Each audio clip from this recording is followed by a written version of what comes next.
Puluhan sepeda motor berbagai jenis terjaring dalam razia knalpot brong atau racing yang digelar oleh Satlantas Polres Loksemawe di Jalan Merdeka Simpang Taman Riyadah Loksemawe, Sabtu malam.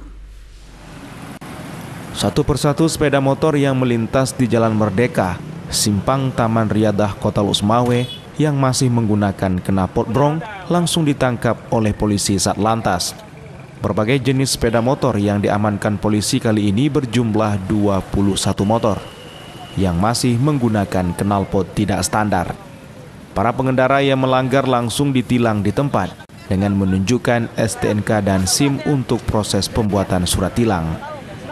Selain memeriksa kelengkapan fisik kendaraan, petugas juga memeriksa kelengkapan surat-surat kendaraan untuk memastikan motor tersebut bukan motor bodong.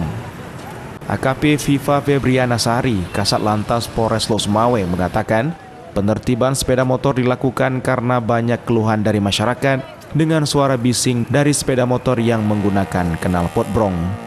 Menurut Viva, razia knalpot brong ini merupakan yang kedua kali digelar di wilayah hukum Polres Loksemawe.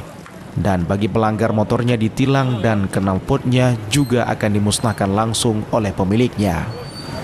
Ini sudah kita tilang semua, nanti untuk kendaraannya kita bawa ke Polres, dan besok hari Senin kita undang pelanggarnya pukul 10. Kita akan berikan edukasi kepada pelanggarnya tentang penggunaan knalpot standar, dan mereka juga harus membawa knalpot standarnya dan diganti langsung oleh pemilik kendaraan.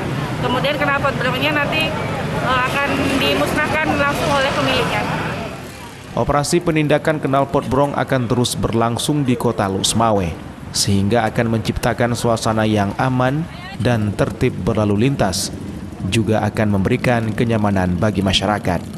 Dari Loksemawe, Armia Jamil, iNews melaporkan.